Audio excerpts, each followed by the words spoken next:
오늘은 2025년의 대림절 절기의 첫 번째 주일입니다. 오신 예수님을 기억하며 또 다시 오실 예수님을 기다리며 감사로 또 오실 예수님의 구원을 기억하며 내 삶을 겸손히 돌아보는 절기입니다. 이 대림절 기간에 우리의 믿음이 회복되고 더 좋아지는 구원에 합당한 그런 믿음 되시기를 바랍니다. 더불어 오늘 주일은요, 2025년에 5번째가 주가 있는 11월 마지막 주일입니다. 그래서 가정주일이기도 합니다. 이렇게 대림절 첫 주이며 가정주일에 어느 한 소녀의 삶과 믿음이라는 제목입니다. 가정을 향하신 하나님의 큰 계획이라는 소제목이고요. 열왕기하 5장 1절부터 6절입니다. 함께 나누면서 내 삶에 대해서 또 우리 가정에 대해서 하나님의 위로와 새로운 소망이 새롭게 나타나시기를 간절히 바랍니다. 우리 또한 하나님이 함께 하시고 우리 가정에 또한 하나님의 소망과 큰 계획이 있습니다. 이 믿음으로 구원에 합당한 주님 오심에 합당한 그 평안과 기쁨과 사랑과 믿음이 있는 그런 삶을 살아나가는 오늘 주일의 시작이 되시기를 간절히 바랍니다.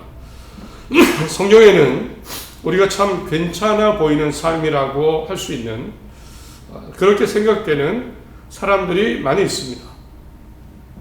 하나님이 도우심으로 높은 지위에 오르고 명성을 얻고 재물과 또한 장수까지 누린 사람들이 있습니다. 혹은 하나님의 크신 도우심과 인도하심으로 기적 같은 은혜와 도우심을 경험한 사람들이 많이 있습니다. 많은 사람을 꼽을 수 있지만 오늘은 네 사람을 한번 생각해 보겠습니다. 조금만 교회를 나오시면 다 알고 어쩌면 부러운 사람들입니다. 구약 성경의 창세기의 야곱의 아들 요셉, 다니엘서의 다니엘, 그리고 에스더서의 에스더와 모르드게라는 사람입니다. 먼저 창세기의 야곱의 아들 요셉입니다. 요셉 하면 보통 사람들이 꿈이라는 단어를 떠올립니다. 어린 청소년쯤 시기에 아버지 형제들이 모두 자기에게 절하는 꿈을 꾸게 되죠. 아버지에게 혼이 나고 형들의 미움을 받습니다. 그러나 나중에는 이 꿈이 현실이 됩니다. 하나님의 도우심으로 이집트라는 생각도 안 한 나라에 그 총리가 됩니다. 이집트 왕의 꿈을 완벽하게 해석하고 하나님의 도우심으로 단번에 이집트의 총리가 되고 그 강대국의 백성을 이끄는 자리에 오르게 됩니다.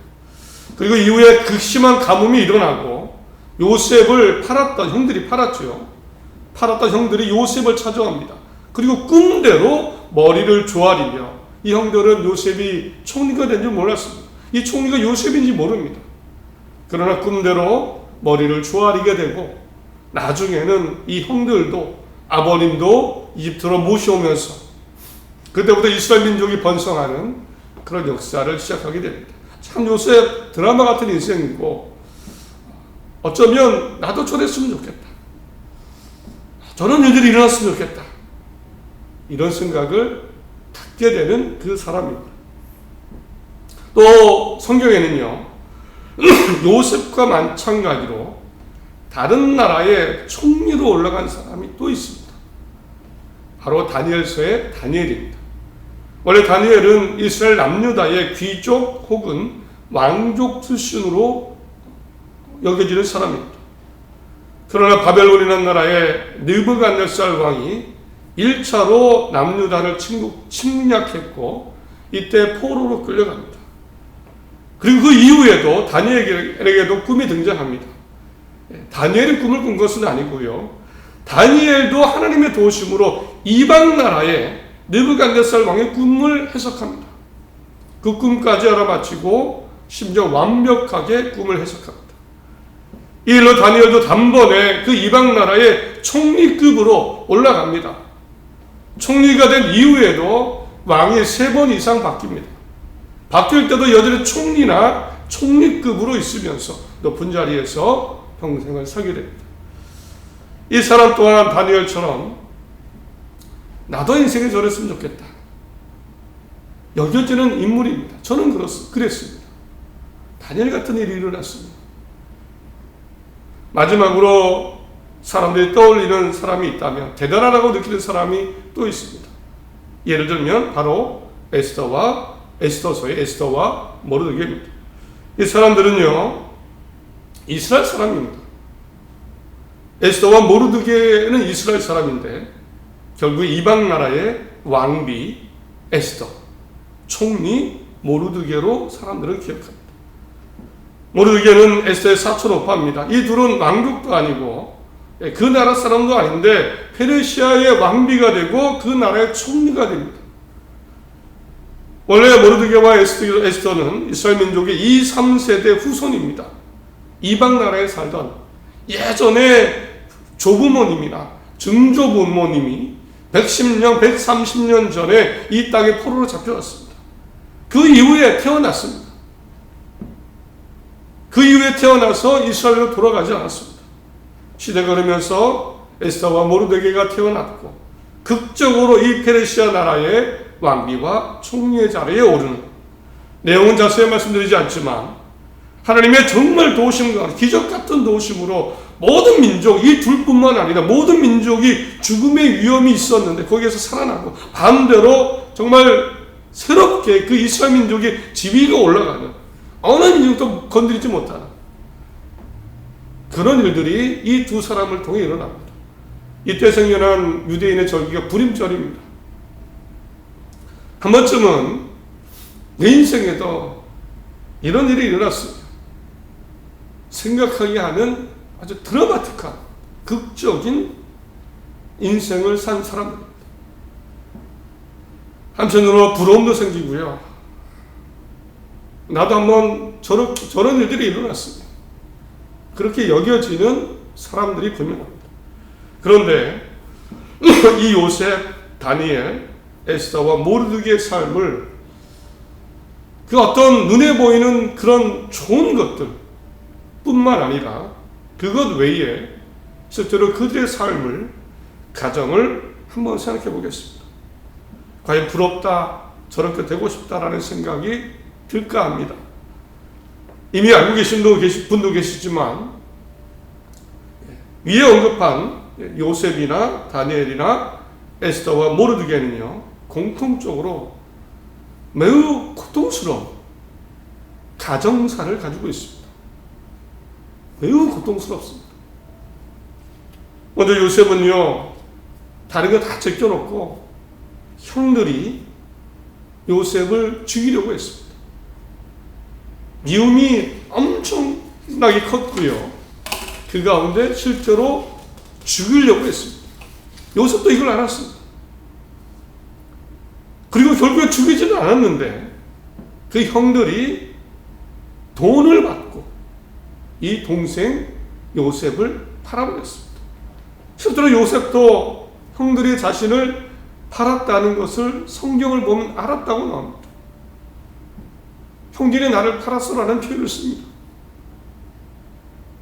요셉은요, 이런 가정사가 있습니다. 형들이 돈을 받고 나를 팔았다. 더 이상 가족이 없고요. 팔렸기 때문에 그 자체로 가족이 사라졌고 이제 형들도 없습니다. 정말 고통스러운 경험이죠. 그럼에도 요셉의 삶이 부럽습니까? 생각해 보시기 바랍니다. 이런 가정이 되고 싶으십니까? 요셉의 그것만 보면, 단편적으로 총리만 보면 부럽지만 가정사를 보면 어떻습니까? 총리가 되고 온 가정이 고생 땅에 오고 행복한 삶을 그것만 보면 괜찮겠지만, 부럽지만 완전히 깨져버린 형제관계, 삶, 가정을 보면 과연 부러우십니까? 또 다니엘은요, 사실 부모님이 없었죠. 남유다가 멸망하면서 가족들이 죽거나 다 헤어졌습니다. 총리 다니엘은 부럽지요. 그 가운데 일어난 기적은 부럽지요. 그러나 이 삶과 가정은 다 거부하고 싶습니다. 거부하고 싶습니다. 그런데 이런 일이 일어났습니다. 에스더와 모르드게가 마찬가지입니다. 에스더 부모님이 없었고요. 가족이 아예 없었던 것 같습니다. 사촌 오빠 모르드게가 딸처럼 키울 정도로. 그리고 사실 하만이라는 사람 때문에 죽음 직전까지 갔습니다. 정말 죽음 직전까지 가고 온 이스라엘 심지어 모든 사람들이 정말 가정이 사라질 위기까지 갔습니다. 왕비가 되고 총리가 되고 부럽지요. 그러나 그 이면 여러 가지를 보면 그의 가정과 삶을 보면 거부하고 싶습니다. 우리는 어떻게 이해해야 될까요? 삶과 가정에 대해서 어떻게 이해해야 될까요? 이제 마지막으로 오늘 한 사람에 대해서 생각해 보겠습니다. 오늘 본문에 나오는 이스라엘의 한 소녀입니다. 이 소녀는 요셉이나 다니엘이나 에스더처럼 이름이 나오지도 않습니다. 이름도 나오지도 않고 잠깐 2절 등장합니다. 이 절에 아주 대충 이렇게 소개가 되죠. 전에 아람 사람이 떼를 지어 나가서 이스라엘 땅에서 한 어린 소녀 하나를 사로잡으며 그가 나아만의 아내에게 수종들더니. 독일어 성경을 보니까 이렇게 표현했습니다. 그의 집에는 시리아 전투원들이 이스라엘에게서 공습을 하던 중 납치한 어린 소녀가 있었습니다. 그녀는 그의 아내의 하인이 되어 있었습니다. 시리아 전투원들이 이스라엘을 공격했습니다. 그리고 어린 소녀 하나를 잡아왔습니다. 이스라엘 소녀를 잡아왔고 이 소녀는 그 나아만 이스라엘 침공한 장군의 아내의 하녀가 된 겁니다. 이 군대 장관 나아만의 부하들이 공격했고 인생이 완전히 납치된 겁니다. 그런데 이 소녀가 성경에 기록된 이유는 사실 이 한마디 때문입니다. 자신들이 섬기던 여주인의 남편 나아만 장군이 불치병, 문둥병에 걸린 것을 알게 되었을 때 어느 날 용기를 내서 또 결심을 해서 그 여주인에게 이 한마디를 합니다. 사람들이 그의 여주인에게 이르되 우리 주인이 사마리아에 계신 선지자 앞에 계셨으면 좋겠나이다. 그가 그 나병을 고치리이다 하는지라. 주인 여러분께서 사마리아에 사는 예언자를 한번 찾아뵀으면 좋겠습니다. 아마 그 주인 어른의 병을 고쳐주실 겁니다. 실제로 이 소녀의 말 때문에 나아만의 아내를 통해서 나아만은 그 땅으로 찾아갑니다. 엘리사를 만나지를 못했지만 이 소녀의 말대로 정말 엘리사의 말을 말대로 해서 요단강에 들어가서 7번을 씻은 이후에 정말 문둥병이 완전히 낫게 됩니다. 이후 나아만은 완전히 달라집니다. 그때부터 하나님을 믿게 됩니다. 다시 이방 땅으로 돌아가야 하니까 방법이 없으니까 이 땅에 살 수는 없으니까 이 땅의 흙을 가져가면서 이제부터 내가 하나님을 섬기겠습니다. 믿음의 사람으로 바뀌는 이야기가 나오는데 잠깐 이 소녀가 등장합니다. 이스라엘 소녀가 등장합니다. 사실 처음에 나아만 장군의 이야기를 읽을 때 가장 눈에 들어온 것은 회복된 나아만이었습니다. 문둥병이 나은 기적을 경험한 나아만입니다. 그런데 어느 순간부터 가정주의를 지키면서 눈에 들어온 것이 오히려 이 소녀였습니다. 대충 읽어가게 되죠. 이 소녀가 자기 여주인에게 엘리사를 소개할 때 성경은 굉장히 그냥 단순하고 아무 일 없다는 듯이 설명합니다. 이 소녀도 자신감 있어 보이고요. 진심으로 믿음으로 주인을 낫기를 바라는 마음, 그 마음이 엿보입니다. 그런데 좀 더 자세히 보면 이 소녀의 상황을 따져보면 정말 기가 막힙니다. 기가 막히죠. 어린 소녀가 납치를 당했습니다. 전쟁통에. 가족이 죽었을 수도 있죠. 다시 돌아갈 수 없습니다. 이제는 여족의 삶을 살아야 됩니다. 인생 바뀔 수 있을까요? 이 소녀의 입장이라면 하나님께 왜라고 묻지 않을까요? 왜 나는 내 삶은, 우리 집은 마치 하박국이 하늘을 향해 외친 것처럼 왜 악한 사람이 잘 됩니까? 왜 선한 사람이 고통받습니까? 내가 고통받습니까? 왜 내 삶, 우리 가정은 이렇게 됐습니까? 라고 할 법도 합니다. 충분히 그럴 만합니다. 그런데 이 소녀는, 성경은 이 소녀에 대해서 관심이 별로 없어 보입니다.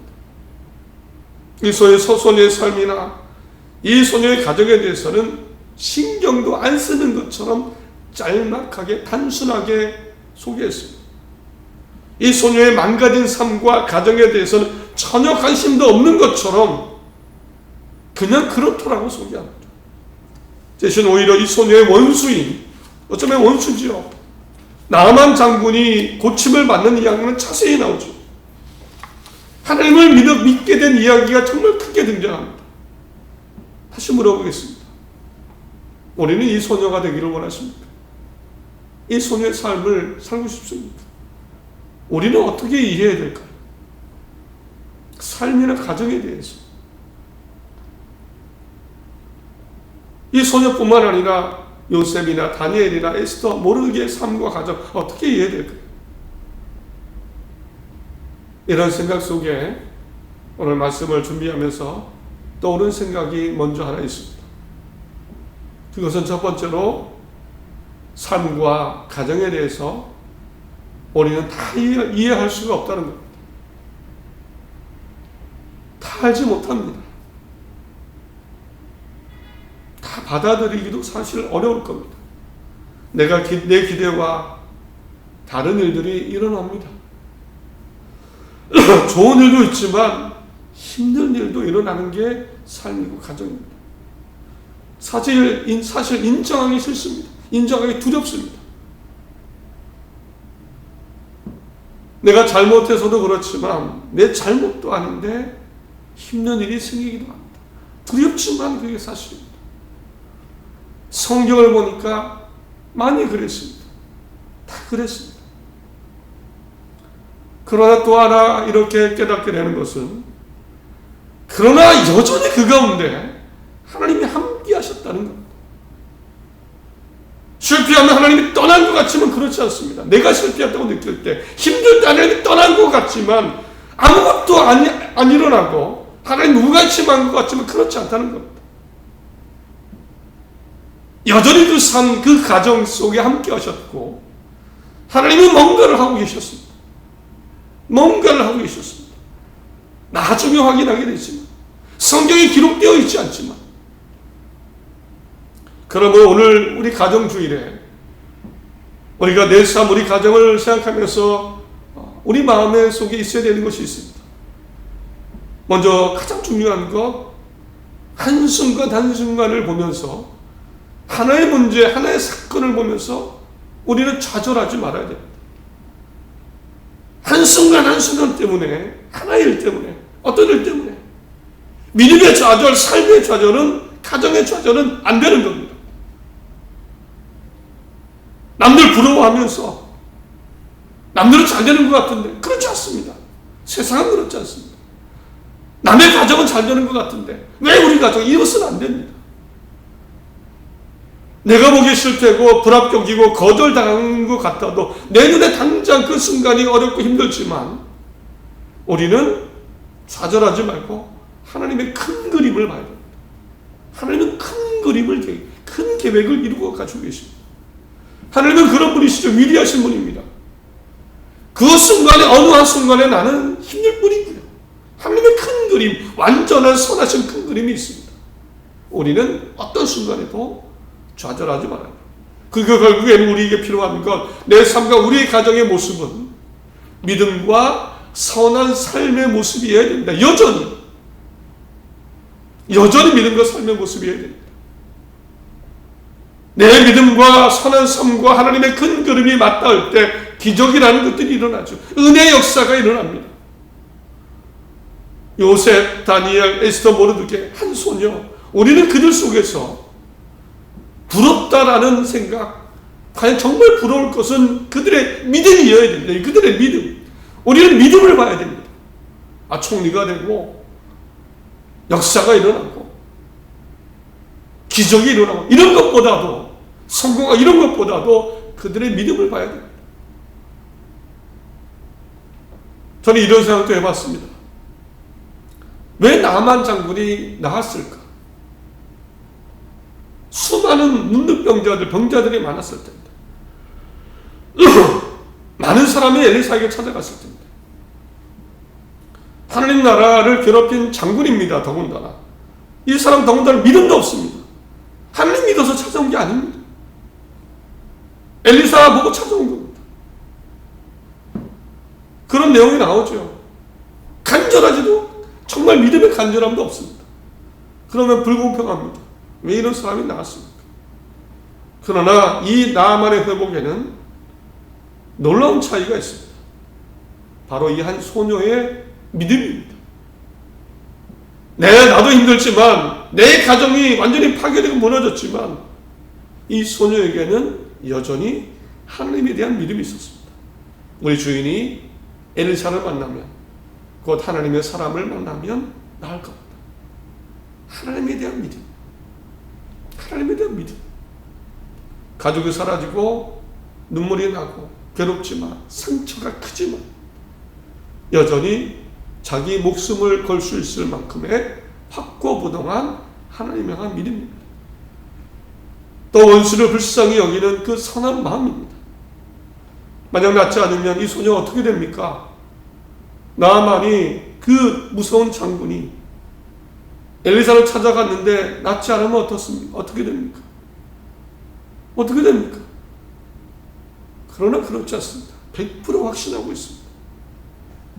엘리사를 만나면, 하나님의 사람을 만나면 나을 겁니다. 하나님에 대한 믿음입니다. 그래서 저는 하나님이 엘리사 때문도 아니고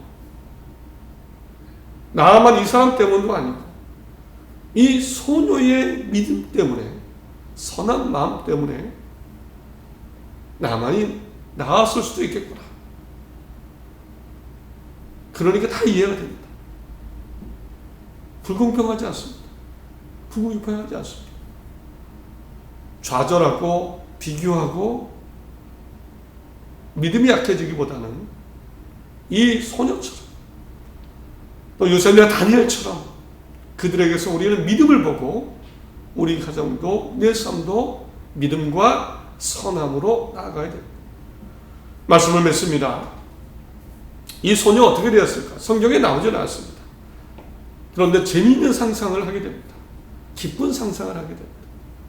이제 하나님을 믿는 사람은 그 이방 나라의 최소 두 사람입니다. 그 힘센 나만 장군과 이 소녀가 있습니다. 하나님을 믿게 된 문둥병이 나은, 하나님을 통해서 문둥병이 나은 하나님을 믿는 이 힘있는 나만 장군, 이 소녀에게 어떻게 했을까요? 금은부화를 줘서 돌려보내지 않았을까요? 고향 땅으로. 아니면 딸로 삼아주지 않았을까요? 성경에는 없지만 기쁜 상상을 하게 됩니다. 내 가정 삶 다 이해되지 않을 겁니다. 그러나 하나님께서 이 소녀의 삶 가정 속에 함께 하신 것처럼, 그 믿음의 역사하신 것처럼 우리에게도 함께 하실 것입니다. 우리는 다 모릅니다. 다 모릅니다. 어떻게 될지, 어떤 일이 일어날지. 그러나 하나님의 선한 역사와 인도하심이 내 삶과 우리 가정에도 있습니다. 우리 믿음 약해지면 안 되고, 우리 믿음과 우리 삶과 가정은 믿음과 선함으로 채워져 가야 됩니다. 믿음과 선함으로 채워져 가야 됩니다. 그때 하나님이 큰 그림을 그리고 완성해 나아갈 것이고, 우리는 기적이나 은혜라고 하는 것을 고백하게 될 것을 믿습니다. 새로운 한 주입니다. 또 2025년이 얼마 남지 않았지요. 내 삶과 가정을 돌아보시고 불평과 불만과 비교가 사라지고 그 속에 믿음과 감사와 사랑과 소망이 되살아나시기를 간절히 바랍니다. 하나님이 함께 하실 줄 믿습니다. 꼭 믿으시고 내 삶과 우리 가정이 함께 하신다. 이 믿음으로 새로운 한 주 힘차게 시작하시기를 간절히 바랍니다.